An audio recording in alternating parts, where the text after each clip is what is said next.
My name is Walter Williams, and I'm 43 years old, and I collect keychains.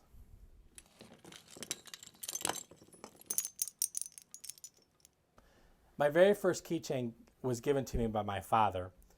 I was named after his father, Walter Ray Williams. And the year I was born, 1963, my grandmother gave my grandfather a keychain. It's a silver dollar, and it's got a flag on it. On the flag, one side says Walt, and the other says 1963.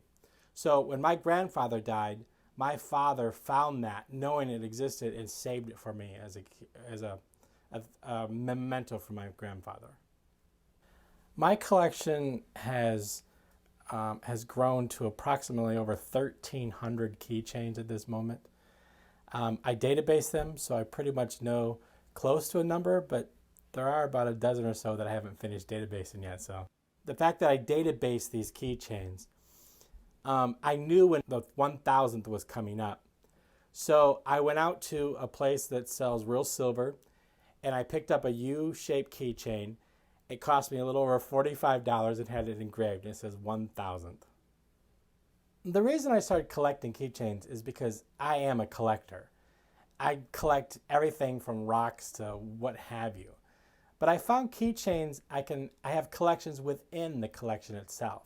For instance, behind me I have a Spider-Man collection. I have an entire pool, all 16 pool balls are up there. I also found that when you go on vacations, every place you go has keychains for sale. So many times an entire line of keychains I buy during vacation, and it's my scrapbook of my vacation itself. Sometimes certain collections are small. For instance, behind me there's a Fisher Price collection, there's just 4 of them. And sometimes you can find all 4 together. And very often if I have the cash, I will buy all 4 of them together. Some of them take time. I have a Pokemon collection of about 40-some Pokemon, and that took a number of about 6 years and 7 different series to actually collect that many.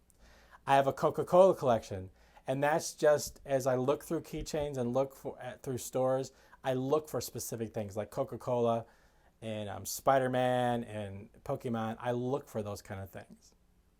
One day I was searching for just keychains on the internet to find out how I can buy some of them and what kind are still out there. And I actually ran into a Yahoo group of keychain collectors. And so I was intrigued, and I emailed the head of the Yahoo group and talked to her.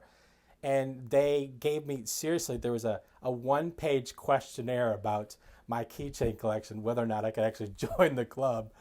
But I did, and it was exciting. I found out there are people all over the world who collect keychains. Matter of fact, the last 2 people who just joined, one's from Belgium and one's from England. And I found out I'm really the baby of the family. There are people on the internet, on the Yahoo group who have 5,000, 10,000. There's one gentleman who had 35,000 keychains in his basement. I have one keychain that kind of surprised me when I picked it up. I was shopping with my sister at a flea market, and I came across this. It's an actual switchblade, and it really does work. And I thought it was unique, and I thought it'd be interesting. And so when I went to the store to pay for it, they actually carded me and took down my information. So someplace I'm registered of owning a switchblade, and this is it. It's only an inch blade, but it does work. It's funny, you often hear the phrase, you have everything but the kitchen sink. Believe it or not, I even have a kitchen sink.